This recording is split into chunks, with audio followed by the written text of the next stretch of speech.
Além das tantas violências que nós temos dentro dos lares, e hoje, por causa dessa pandemia, nós temos também algo que está se agravando cada dia mais.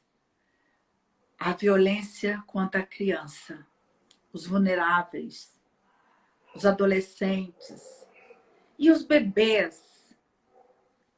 Nós precisamos ser mais humanos. E eu quero estar conversando hoje com o Paulo.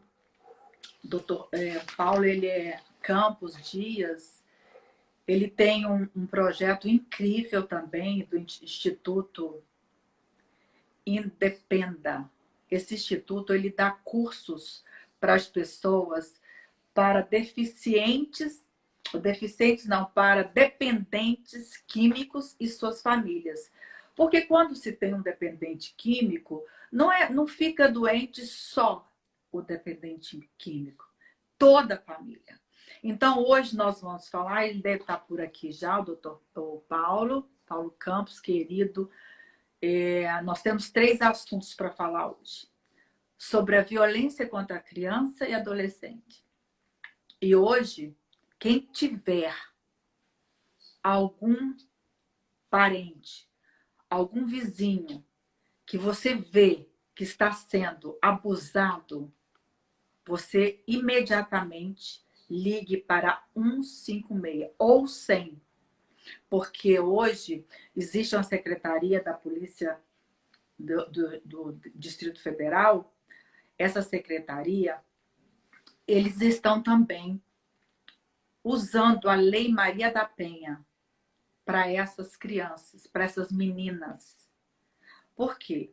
Não fala que idade que a violência contra a mulher. Então, nessa região está sendo também falado sobre a Lei Maria da Penha. Achei incrível. Uma delegada maravilhosa, que eu quero até falar com ela, porque ela tem, através do Estatuto da Criança e do Adolescente, o ECA, ela criou um programa lá no Distrito Federal, Faça Bonito, proteja nossas crianças e nossos adolescentes. E ela tem esse trabalho, porque ela consegue detectar que mesmo não sendo mulher adulta, mas é uma mulher, é uma criança, pode ser usado também a Lei Maria da Penha. Não é legal isso, gente? Então, deixa eu ver aqui. Me dá um oi aí, Paulo. Esse escritor maravilhoso. Hoje nós vamos falar, Paulo, também, sabe de quê? Nós vamos falar do seu livro, Um Elefante na Sala. Nós vamos falar da violência doméstica por causa do alcoolismo, das drogas. E vamos falar também sobre o seu livro, que é incrível. Independa, o seu instituto, que você dá cursos. Vamos falar sobre essas problemáticas. Eu gostaria de falar sobre outras coisas, mas tá difícil. Olá, deixa eu te chamar aqui. Cadê você, Paulo? Hello, how are you, Paulo? Conectando, Paulo. Oi, querido.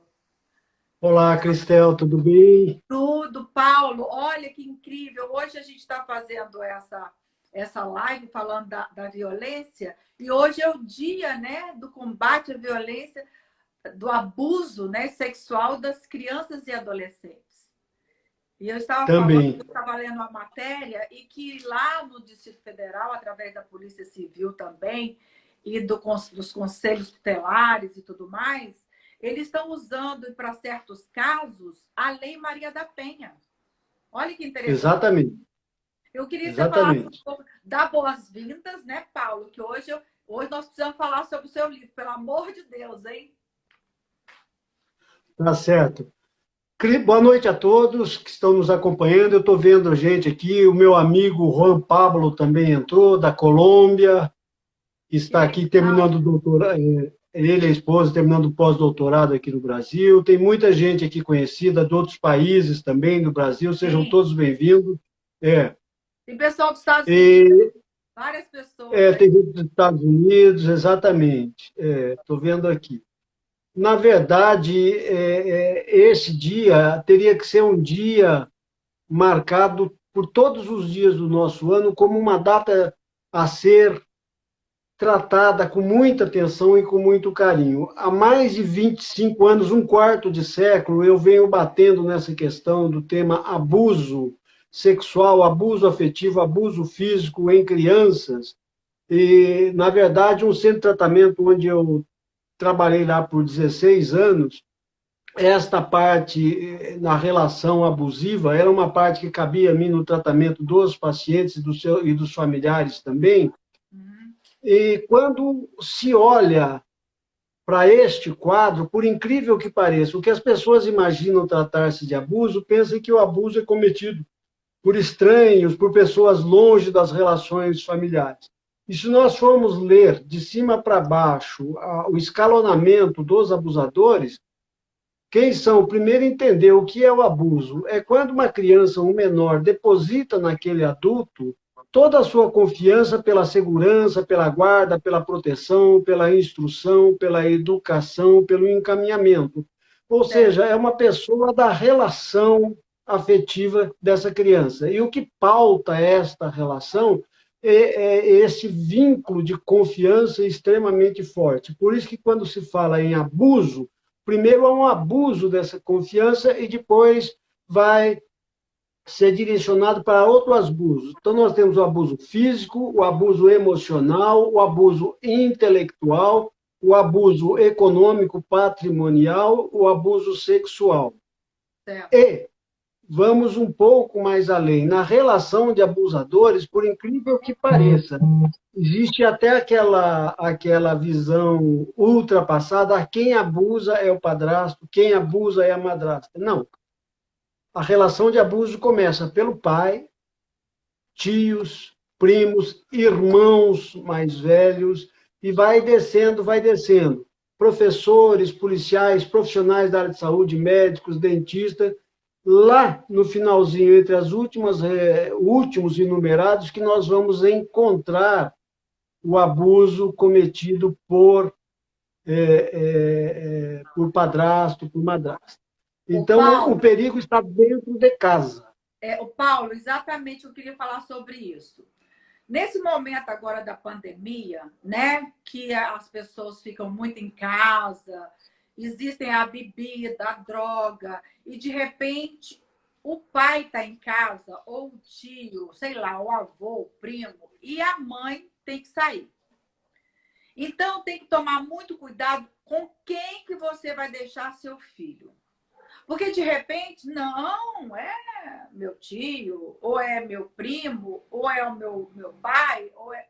E muitas vezes é nesses momentos que a mãe tem que se ausentar para ir fazer comprar alguma coisa, e aí a criança é violentada, né?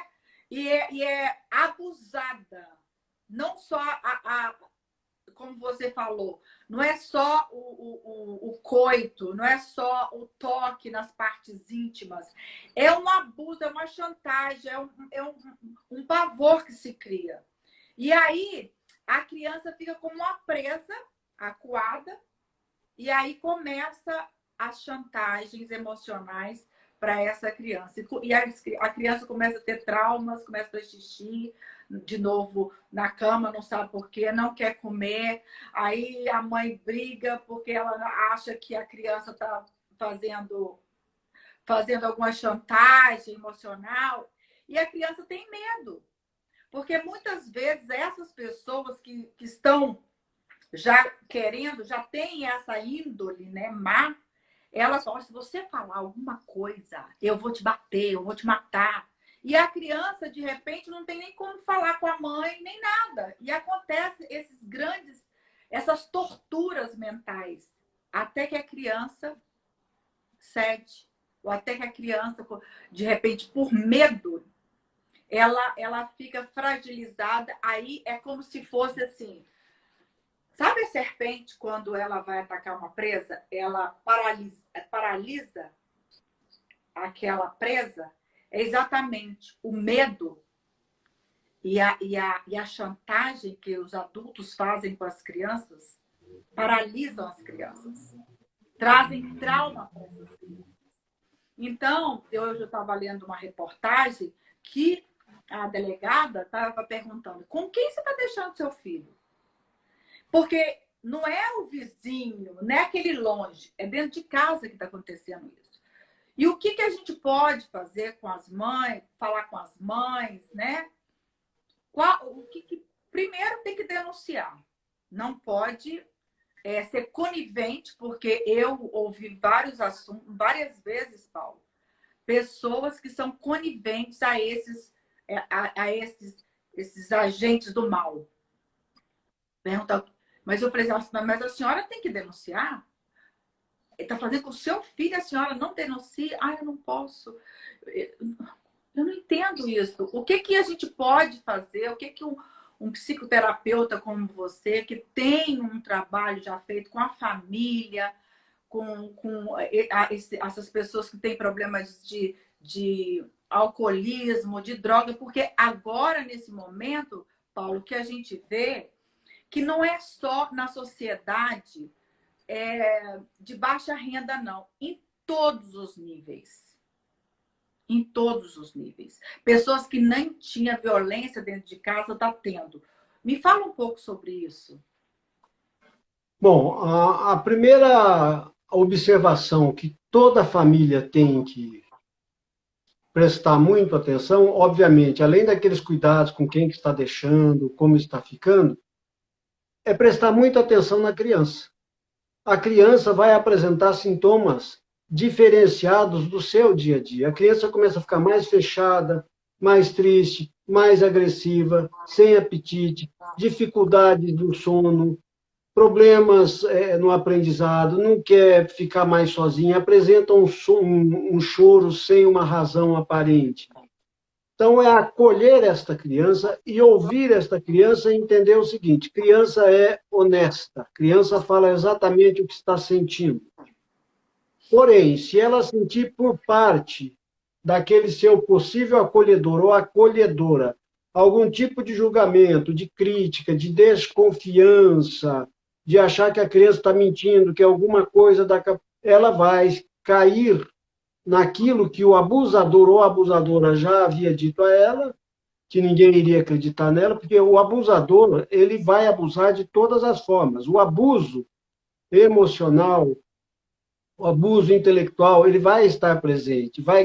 Olha, ninguém vai acreditar. Se você falar isso, eu também posso matar a tua mãe. Ou se você falar isso, sua mãe vai embora, vai deixar você só.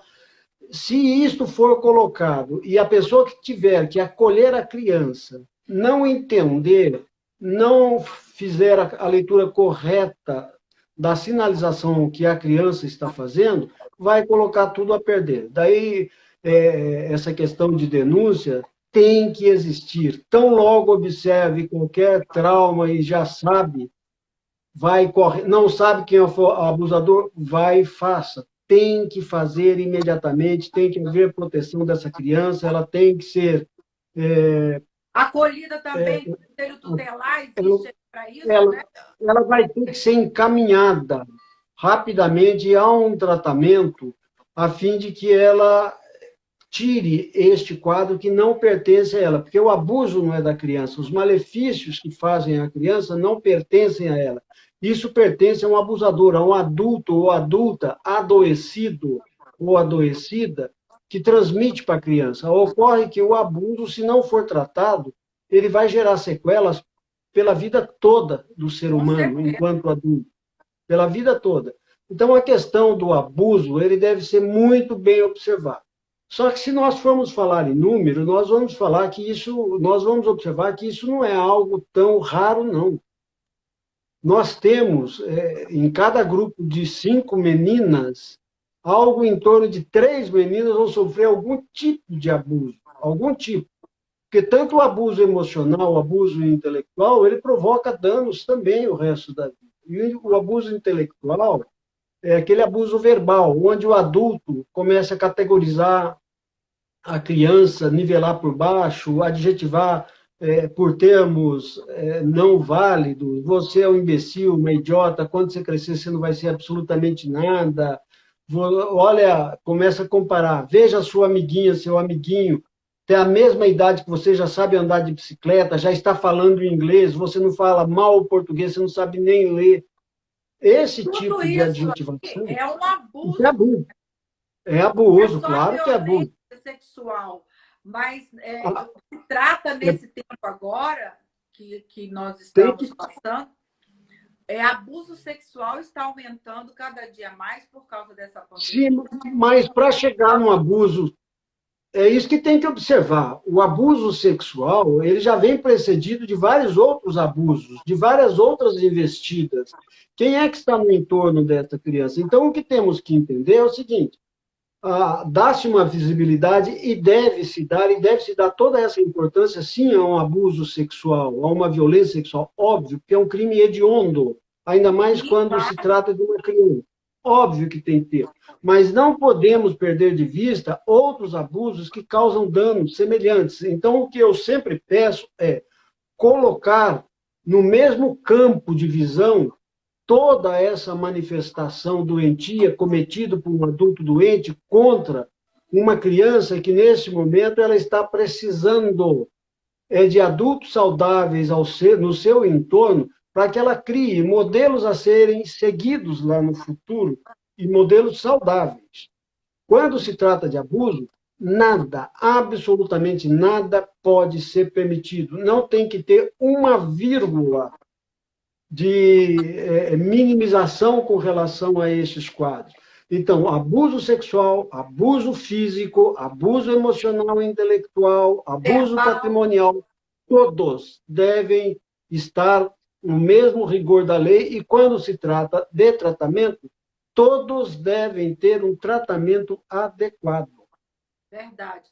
E as pessoas que de repente estão nos ouvindo, né, e tá nos vendo falando sobre isso, hoje existem programas, né, no Ministério da Mulher, da Família e dos Direitos Humanos, existe um número para você denunciar.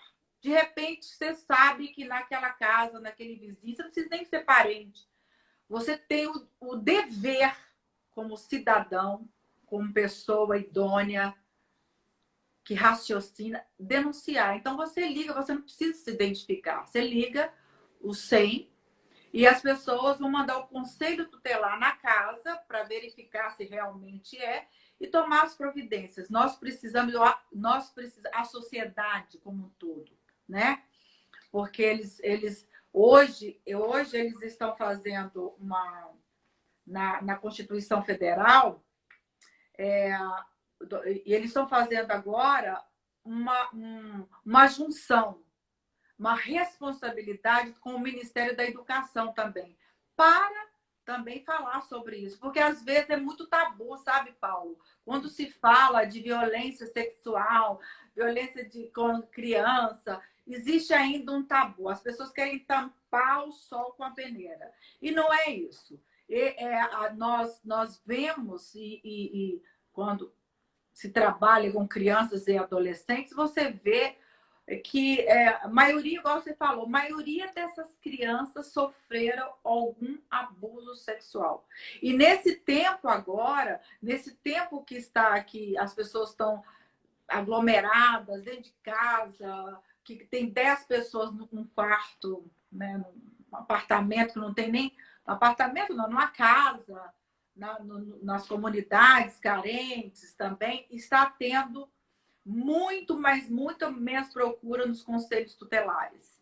Tem amigas minhas que falam, Cris, você não sabe como aumentou. Agora vamos falar, Paula, também sobre... Deixa, deixa, deixa eu só fazer uma colocação, né? Primeiro tem uma pergunta muito interessante aqui da Dani Diniz, perguntando assim, eu tenho uma pergunta, todo abusado pode vir a ser um abusador no futuro? É muito interessante falar isso, que é a perpetuação desse quadro de doença, mas, ao mesmo tempo, eu queria fazer uma colocação assim, tudo isso que você falou é real. Muitas pessoas que estão dentro do extrato econômico considerado extrato E, por exemplo, que elas estão na parte menos visível economicamente e mais visível em termos de miserabilidade, em termos de pobreza, reputa-se muito a estas pessoas como são mais frágeis e mais suscetíveis a todos os modelos de abuso, inclusive o de ordem sexual. Isto ocorre em número idêntico em todos os estratos sociais, classe A, classe B, classe C, classe D e classe E.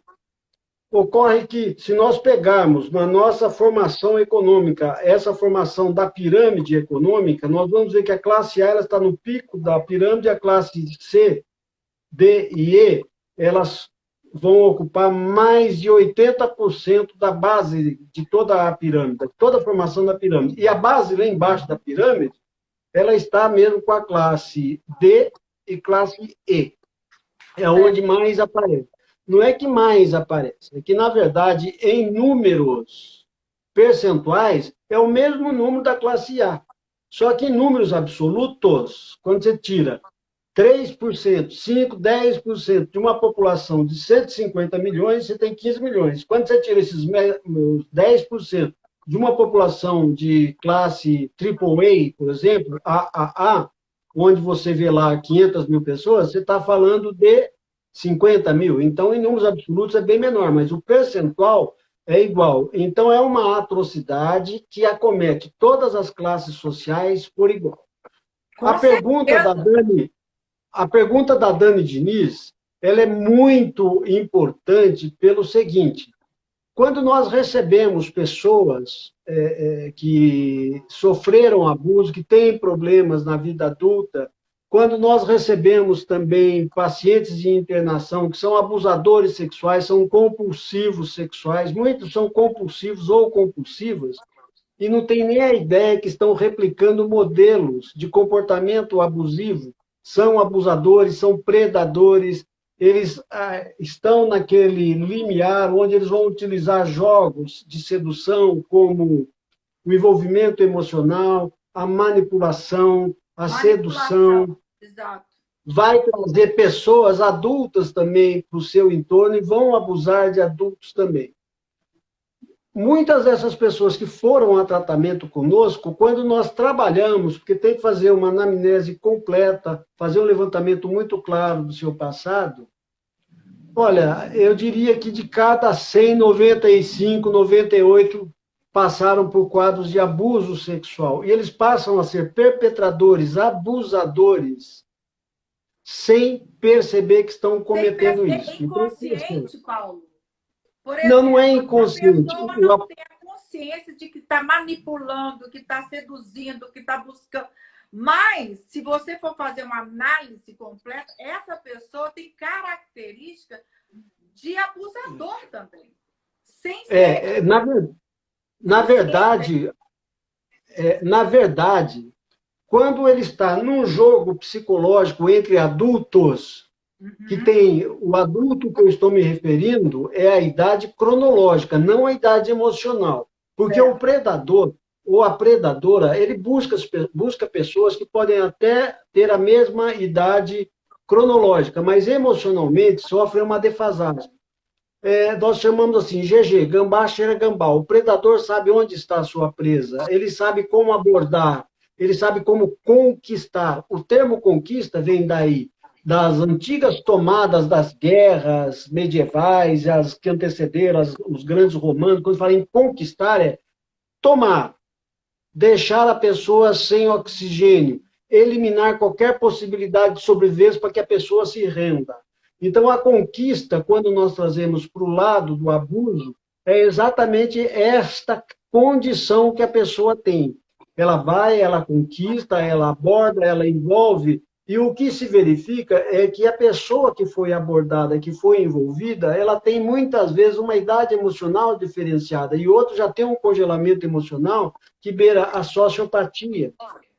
E isso começa a se tornar algo repetitivo. Ele não sabe. Eu já recebi pessoas que eles imaginavam que essa capacidade de envolvimento e de conquista fosse qualidade, porque ele era elogiado por outros homens e amigos. Ele imaginava ser isso. E, na verdade, os catálogos de transtornos emocionais, Os livros de diagnósticos de doenças mentais, do DSM, por exemplo, eles são muito claros em falar do Dom Juanismo. O Dom Juanismo, que vem de Dom Exatamente. Juan, O Dom é esse Juanismo quadro. existe muito na classe alta. Não, em Muito. todas as classes. Em Sim, todas mas as classes. a gente É, vê assim, é, estampado nos Facebook, os é que, Dom Juanismo. Né? então, mas Ô, se você Paulo, observar, se deixa você eu te falar uma observar, coisa, Paulo. Aqui sim, a Gisela, a Markson, ela tá assim, sim, se essas pessoas que foram abusadas não conseguiram resolver o trauma, vai ficar para o resto da vida com esse problema. vai. Vai. Infelizmente vai. E vai abusar, e vai preso, e vai sair, e vai continuar abusando, vai continuar abordando, vai continuar fazendo. Alguns países que usam a castração vão castrar, mas a questão está aqui, não está na genitália, então ele pode abusar por instrumentos contundentes, por aparelhos, por objetos e pelas E próprias. também, Paulo, pela internet. Existem olha, denúncias de pessoas que usam a internet para seduzir, para. Não. Tem um caso, né, no Rio de Janeiro, que é uma mulher conhecida, vou falar o nome dela, mas ela publicou isso aí na internet. Ela ficou com um garoto mais jovem e ele acabou com ela, uma violência, desfigurou o rosto dela, né? E hoje a gente apoia algumas vítimas. Vamos falar agora sobre a violência em adultos, violência contra mulheres, violência que está acontecendo hoje dentro das famílias. E eu quero que Certo. você fale também sobre esse tempo de pandemia, nesse tempo que Isolamento. as pessoas estão se relacionando dentro de casa, não tá tendo paciência uma com a outra, que estão explodindo, que estão chutando pau da barraca, que está violentando, que está matando, porque só se fala hoje em Covid, mas não se fala em quantas mulheres são agredidas, violentadas e mortas, né? Até Verdade. passado, novembro, dezembro se falava, hoje não se fala mais. E isso cada dia está crescendo e nós estamos aqui porque nós queremos, como você, como psicoterapeuta, que tem um trabalho já com mulheres, com famílias, com pessoas que estão com alcoolismo, com droga, que aumentou muitíssimo, né? Eu gostaria que você falasse um pouco sobre isso, como preservar, qual atitude que a mulher, né, na hora que vê que o homem está ali enlouquecido, qual a atitude que você sugeriria? Porque é difícil, né, você ter domínio próprio nessa hora, ter resiliência nessa hora, é muito difícil. Você quer matar, né? Mas não pode, né? Então, eu queria que você falasse um pouco sobre esse estudo, sobre esse tempo que nós estamos vivendo, e está muito difícil, a gente recebe todos os dias. Gente, denuncie. Hoje existem aplicativos, tem o 100, liga. Se você não pode telefonar, existem aplicativos que você só ali pode digitar e eles vão até você para ver, porque existe o problema presencial hoje, né? Porque antigamente se denunciava imediatamente, a viatura estava lá para ver, mas existe esse problema. Mas não deixe de denunciar para você não ser É, morto. Porque o cara bate uma vez, você perdoa, bate a segunda vez, na terceira ele mata. E não seja covarde. Vamos denunciar. Essa é a verdade. A única forma de você não ser morta, ser violentada, desfigurada, esfaqueada. Olha, existe um movimento em São Paulo chamado As Justiceiras, que é a Gabriela Mansur, junto com a doutora Carla Góes, que é uma grande dermatologista, ela estava falando que ela ajudou a reconstituir o rosto de uma mulher com 20 facadas. Então, não seja covarde. Não tenha medo de denunciar, porque você vai ter delegacias de mulheres, Você vai ter a Lei Maria da Penha ao teu favor. Você vai ter, hoje, quase todos os estados têm a Delegacia da Mulher. Fora a Delegacia da Mulher, tem a casa que ampara as mulheres que sofrem de violência. Tem também os advogados, tem a Lei Maria da Penha, tem o Estado, tem os municípios, as secretarias também. Então, mulheres, sejam fortes e não permita que você deixe os seus filhos órfãos. Essa é a mensagem que eu quero falar. Agora eu quero ouvir você, porque esse assunto sobe das minhas veias. Porque eu já lutei muito na Paraíba contra prostituição infantil, através da Fundação Fé, Esperança e Caridade.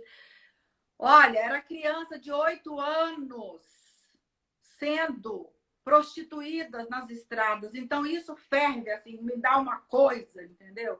Então, assim, o que eu posso fazer é que nós estamos aqui com pessoas competentes, tentando ajudar e pedir a vocês que ajudem essas mulheres e crianças que estão sendo abusadas. Tá bom, queridos e queridas? Então, vamos fazer uma reflexão.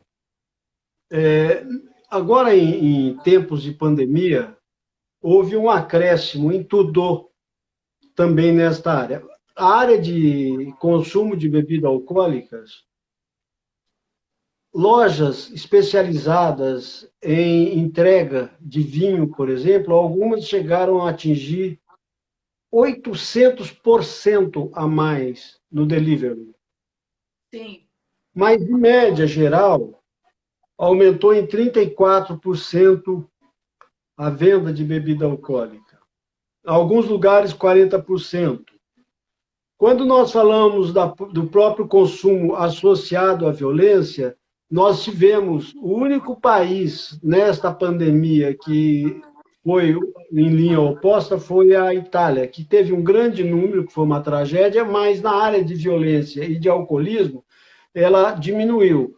A França teve um acréscimo de 34%, a Argentina, 32%, o Brasil não temos estudos, mas temos levantamentos em algumas regiões, 25%, outras 36%, 34%. E, pasme, o abuso, por incrível, a violência doméstica, nesse período, ela acomete homens contra mulheres, filhos contra mãe e contra pai, abuso patrimonial de filho ou filha que só tem o olhar interessado no que o pai tem ou no que a mãe tem, que chega no dia da aposentadoria, coloca o seu pai, a sua mãe no carro para ir até o banco, entra e já vem com metade para ele e deixa também, metade para os pais. O que é abuso patrimonial, que faz parte do abuso contra o idoso. E mais ainda, 24, no quadro de abuso, 24, no quadro de violência doméstica, dos que foram violentados neste ambiente, 24,4% eram homens. Então, tem também a violência contra o homem no ambiente doméstico, que é o que menos denuncia por razões culturais, por vergonha, por tudo. E os outros 70 e poucos por cento ficam contra a mulher. O que é que está motivando isso? Bom, primeiro, já havia uma relação disfuncional, porque não é só este momento pontual que está gerando isso. Obviamente, dentro dessa disfuncionalidade que já existia, muitas vezes o homem, o agressor, ele dava vazão a isso fora, bebendo nos botecos, nos bares, chegando em casa embriagado, a família não percebia, ele acordava no outro dia, ia para o trabalho e acabou. Hoje, este mesmo homem está dentro de casa, está bebendo dentro de casa, a família está observando, ele está jogando o seu estresse, ela está jogando o seu estresse ali dentro. Essa é uma condição. A outra condição, as mulheres são maiores vítimas, principalmente aquelas mulheres que são autônomas, são vendedoras, são funcionárias do lar, domésticas, são diaristas, que não têm vinculação econômica. E nesse momento da crise da doença, também está havendo a crise econômica.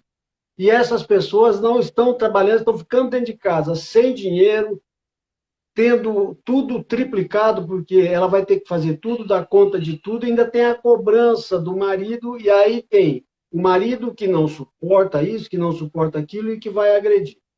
O que vai ter que fazer? Tem aí o número 100 para denunciar, tem o 180 para denunciar, Verdade. tem aí no Rio de Janeiro teve uma delegada assim fantástica. O que que ela fez? A delegada, ela foi no condomínio dela e colocou um cartaz no elevador e nas áreas comuns, né? Falou assim: mulher, se você está sendo agredida, abusada, não se cale, corra para o meu apartamento número tal, tal, né?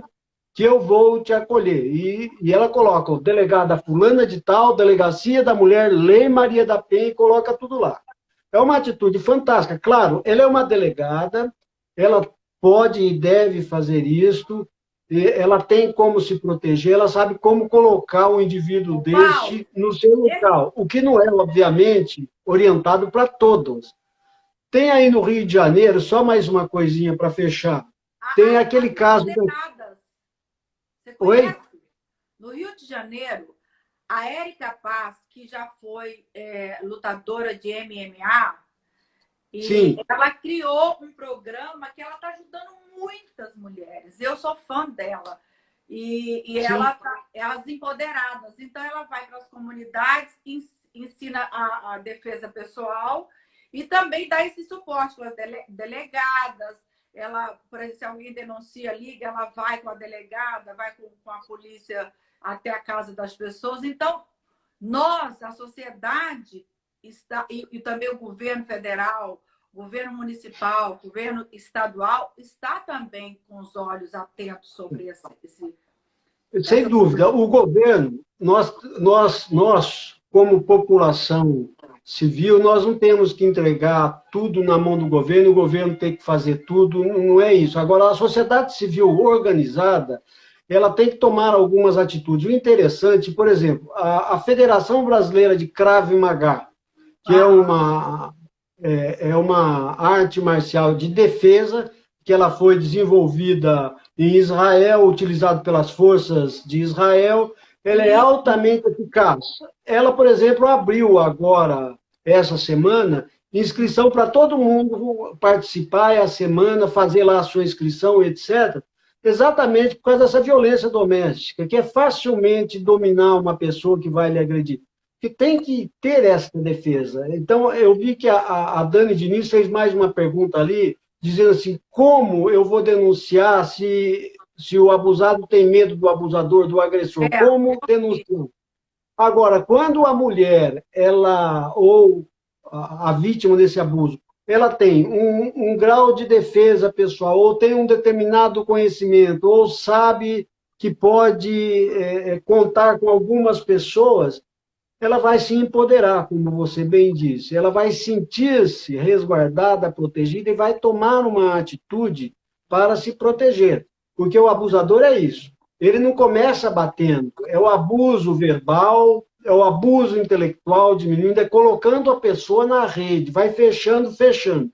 Quando bateu, é que já teve toda uma categoria de abuso lá atrás. E exatamente. aí a mulher se cala, vai ser vitimizada. Por quê? Porque não abriu a boca. Ele já entendeu que ele não chegou no limite ainda. Ele pode ir um pouco a mais, um pouco a mais. Até que vai chegar às vias de fato e vai matar mesmo. Se a mulher, no primeiro abuso, falou um palavrão, xingou, ela tomar uma atitude, a coisa tende a parar. A atitude pode ser Claro, tomada como? Vai claro, no advogado, pede uma separação, ou você vai se tratar, porque desse jeito, não, eu não casei para ser maltratada, eu não estou com você para ser maltratada. exatamente. Isso é radicalizar? Não, radicalizar é matar a outra pessoa ou se deixar violentar sem fazer nada. Verdade, Paulo. O que acontece que a gente vê é o seguinte, a mulher, né, em algumas classes, começa a beber. Aí começa a discutir. Por causa de besteira. E acontece que não existe limites. Quando você verbaliza, você xinga, você quer revidar e vai, no ringue.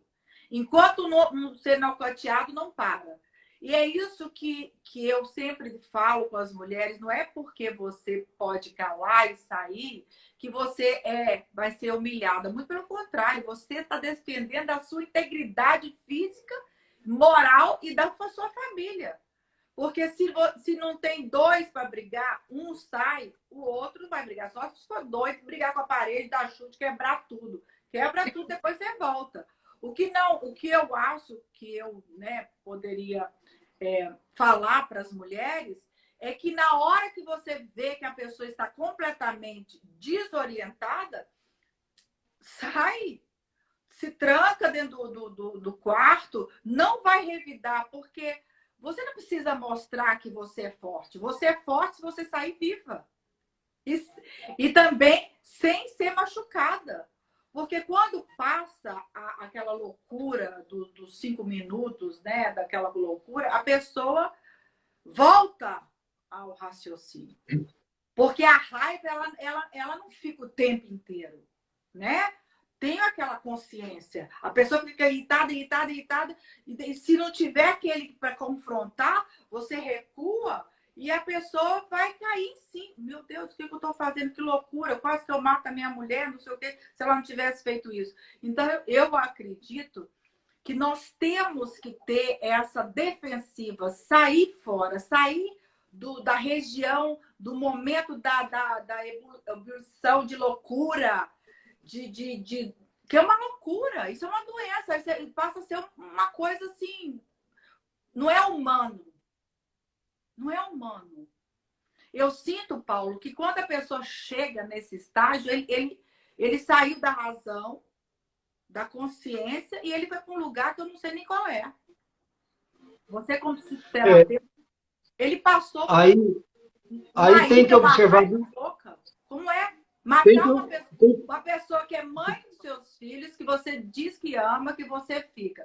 Briga-se por causa de besteira, por causa sei lá, da comida que não está boa. Na verdade, todos esses quadros que a gente está vendo como são quadros extremados, que acabam gerando tragédias, nós temos que observar uma série de fatores antes, né? Por exemplo, você citou a questão do álcool.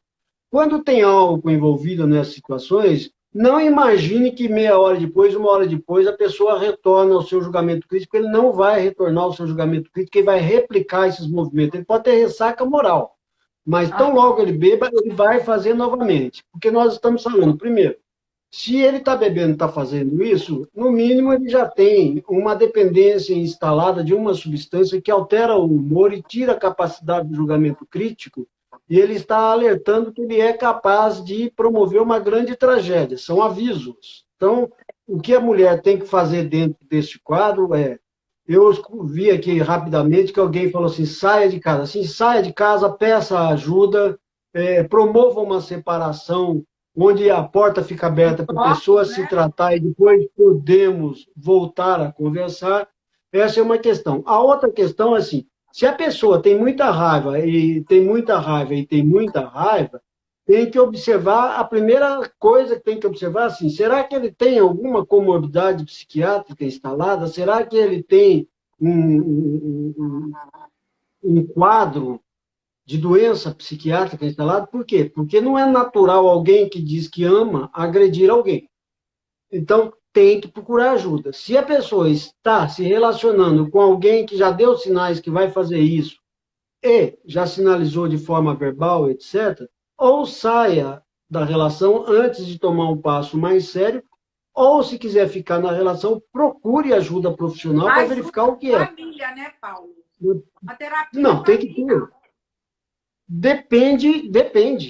Depende. Às vezes, a terapia vai ter que ser inicialmente focada nesta pessoa, que é o abusador, e a família fazer um tratamento à parte para, posteriormente, fazer um tratamento conjunto. E muitas vezes, com o abusador, eu já tive experiência de receber o abusador com a família, ele não ouve a família ali dentro, ele bate boca, ele tenta projetar os modelos que ele tem lá atrás dentro do ambiente de tratamento. Então, às vezes, nós temos que retirá-lo, mandá-lo para um tratamento adequado, individualizado, em grupo, porém individual, e tratar da família à parte para, no segundo momento, fazer essa reinserção familiar sem uma exposição a risco desnecessário. Essas condições, muitas pessoas vão ser vitimizadas, que vão acreditar que isso é temporário, é momentâneo, e depois ele ou ela vai voltar a um quadro de sanidade mental. Não é assim, não é assim. É a mesma coisa, a pessoa que é portadora de uma. Ela está casada com um alcoólatra, por exemplo, com um usuário de drogas, ela imagina, isso é temporário, porque ele está estressado, porque perdeu o emprego, porque é época de pandemia, tem que ter paciência. Bom, a primeira característica da doença é que a doença é progressiva, e você jamais pode ter paciência com uma doença que sabidamente vai progredir a cada dia que passa. Então, só vai haver uma piora. Certo. Depositar expectativas irreais na possibilidade irreal de haver uma mudança, você está fadada ao fracasso, fadada à frustração, que gera mais raiva e que, dentro do relacionamento conflituoso, gera mais brigas, que vai gerar uma agressão novamente. Então, tratamento para todo mundo, não tem o A que Dani discutir e Diniz que está negociar. perguntando. A Dani Diniz está perguntando: qualquer pessoa está sujeita a ter um relacionamento abusivo? Abusivo?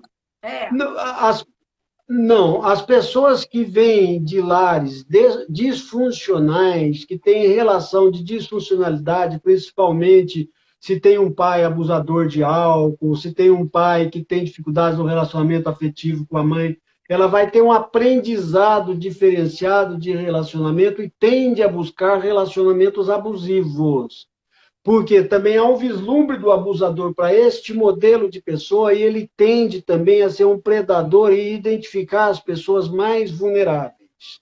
entendi. Então, é assim, o ambiente onde há qualquer modelo de abuso emocional, afetivo, físico, econômico, sexual, a pessoa pode buscar. Com diferença no abuso sexual. Por que o abuso sexual? A pessoa que foi abusada sexualmente, ela vai sofrer uma série de transtornos, inclusive na área da sexualidade.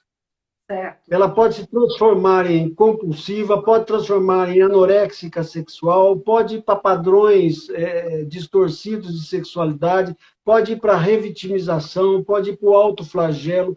Então, é um capítulo à parte que, se nós formos discutir aqui, só a palestra sobre isso são 2 horas seguidas para que a Não, gente porque a tenha gente a vai base falar do sobre outra. início. Nós vamos falar, nós temos na próxima segunda-feira, nós vamos continuar falando sobre esse assunto, porque como, Paulo, é muito, muito intenso, entendeu? Nós precisamos falar sobre. Hoje, agora aqui, a cantora Cristelle está dizendo assim: hoje, com tanta informação, só fica quem quer.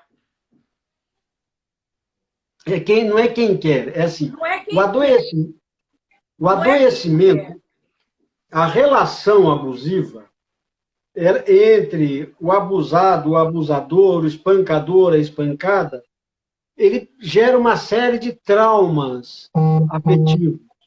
Então, o transtorno da afetividade nessas pessoas, você vê, por exemplo, mulheres casadas com alcoólatras que são vitimizadas, que são abusadas, elas criam quadros de codependência, que é um transtorno da afetividade, e permanecem naquele quadro, muitas vezes até o falecimento do marido, e são tratadas como heroína, ela suportou tudo aquilo, ela como que pôde sobreviver. Na verdade, há ganhos neuróticos secundários em todo este quadro. Algumas pessoas permanecem, elas adoecem, vão ficar, poucas pessoas saem. Em termos de experiência de tratamento, o que nós temos visto, por exemplo, é assim, uma pessoa que está num relacionamento abusivo, e se ela ficar 3 anos, ela tem uma tendência de seguir até 10 anos. Se antes de 3 ela sair, rompe. E se ficar 10, ela pode perpetuar esse quadro, percebe? Então, a repetição, a neuroadaptação, a adaptação física, a adaptação emocional a quadros doentios, infelizmente, faz parte do ser humano. E agora, não é porque ele quer ou ela quer, é porque houve um adoecimento. Tá. Deixa eu te falar, A Yara falou que está faltando 10 minutos. Gostaria que você falasse hoje. Nós vamos voltar a falar na próxima segunda-feira, às 18 horas, sobre esse tema, tá? Eu gostaria que você falasse um pouco sobre o livro. Pois é, a gente está falando... esse elefante na sala, aqui, olha, um elefante na sala, Paulo Campos Dias, Família e Dependência Química, ele alerta para todas essas questões, o início do abuso de uma substância, o abuso dentro da família, os filhos que vão ser vitimizados e vão acabar, infelizmente, tendo até uma herança genética, um risco genético para repetir, e a questão do fator ambiental também para perpetuação do quadro. Então, é um livro muito claro, ele tem uma base científica.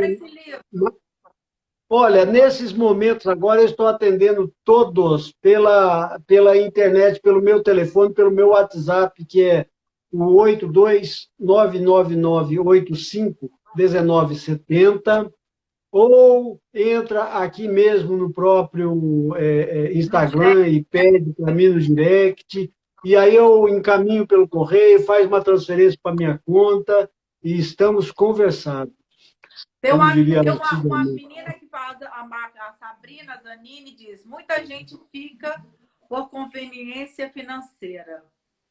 Esse também existe, sim. Tem pessoas que acabam num quadro onde a condição financeira, o que ela pensa de ser a segurança financeira, vai mantê-la. Vai ter abuso, vai pagar um preço muito alto lá na frente, é um quadro chamado de prostituição social, porque ela está se vendendo, se entregando toda a sua vida através de um pagamento. Eu sei que é isso, viu, Paulo? Eu passei por momentos bem difíceis na minha vida, e alienação parental, mas eu sobrevivi, venci, e hoje estou aqui para ajudar muitas mulheres e muitas, mas não é fácil. Romper com esse posicionamento, largar tudo, sair fora, querer ser você, ter você com você mesmo e reconstituir a sua vida é muito difícil. Mas nada é impossível. E quando você tem fé, e o teu caráter, ela é a vestimenta, é a couraça de luta, de guerra. Por isso que eu falo sempre, não fique. Fica com você. Você vai ser restaurada, restituída, e você vai ter paz e vai estar livre de toda essa loucura que é alienação parental, chantagem emocional. Não é fácil, mas rompa, porque você vai ser vencedora, como eu fui vencedora. Tá bom? Olha aqui, gente. Você é uma sobrevivente. Você sabe como deixar fixado o telefone aí? Pode, eu queria deixar fixado o telefone. E outra coisa, a Yara disse que no portal na mídia tem também o seu livro, né? Isso. Cadê o seu telefone? Eu vou colocar aqui. Deixa eu colocar aqui, fixar. Como é que faz para fixar? Não, peraí. Eu não sei fixar, mas eu acho que a Yara sabe fixar, não. Aonde que a gente fixa, ô Paulo? É uma boa pergunta. Tá, é uma boa pergunta. O telefone é 082 999 85 1970. Nós estamos terminando esse papo com o psicoterapeuta Paulo Campos Dias, esse homem com muita capacidade, que estudou, que estuda, que dá cursos, né? Você tem um instituto que prepara pessoas, né? Fala um pouquinho rapidinho, porque a gente já está terminando aí. O Instituto Independa tem 3 cursos meus que são cursos à distância. Um é também para a família, formação do familiar para entender a questão da dependência química e poder abordar. outro a questão, a formação do próprio terapeuta, é um curso para terapeuta na área de dependência química, e o outro é um curso para intervenção orientada, como fazer a intervenção orientada e levar aquele familiar que não quer se tratar a buscar tratamento. Então, são 3 cursos fantásticos, excelentes. Quem tiver interesse, procure no Instituto Independa. Tá bom. Olha, eu quero agradecer todas as pessoas, tem tanta gente aqui. Paulinha Gauss, querida, a Beth Dantas, gente de fora, muito obrigada pela a companhia. Eu e o Paulo aqui, Campos, e nós vamos estar juntos de novo com esse mesmo tema, porque né, não dá para uma hora falar sobre esse tema, né, Paulo? E nós vamos Exatamente. estar na próxima segunda-feira, às 18 horas. E se vocês puderem nos ajudar divulgando, nós agradecemos, porque esse tema é importante e vai salvar muitas pessoas, porque você, sabendo detectar as características da pessoa, que pode ser um agressor, uma criança que está sendo abusada, que são características que ela muda de comportamento, que aqui o Paulo está falando para nós, nos orientando, vamos observar, tá bom? E eu quero ver se eu consigo Tá bom. deixar essa live fixada lá no nosso YouTube. Cristian Ok. Biaco. Tá bom, queridão? Tá certo, tá certo. E quem precisar pode me acessar aqui. Nessas épocas de pandemia, todos os meus atendimentos são teleatendimentos, tá certo? Deixa eu ver aqui, se nós temos um tempinho ainda. É. Oh, a Sabrina falando aqui, amiga da sociedade que passam por isso e vive tentando esconder. Elas precisam dessa ajuda, doutor Paulo. A nossa amiga aí, a Sabrina, ela é lá do Sul. Verdade, Sabrina. E nós sabemos muito bem que existem pessoas da alta sociedade que vivem amedrontada, à base do Rivotril. Prefira ficar sem os milhões e fica com você. Seja livre, perdoe, lança fora, reconstrói a sua vida e fica viva, que é o mais importante, né, doutor Paulo? Sem dúvida, é Gente, isso aí. obrigada, obrigada. Deus abençoe todos vocês. Eu vou encerrar porque já está acabando e eu quero salvar esta live. Obrigada, viu? Gratidão. Abraço a todos. Tchau, tchau. Até segunda, gente. Até segunda, hein?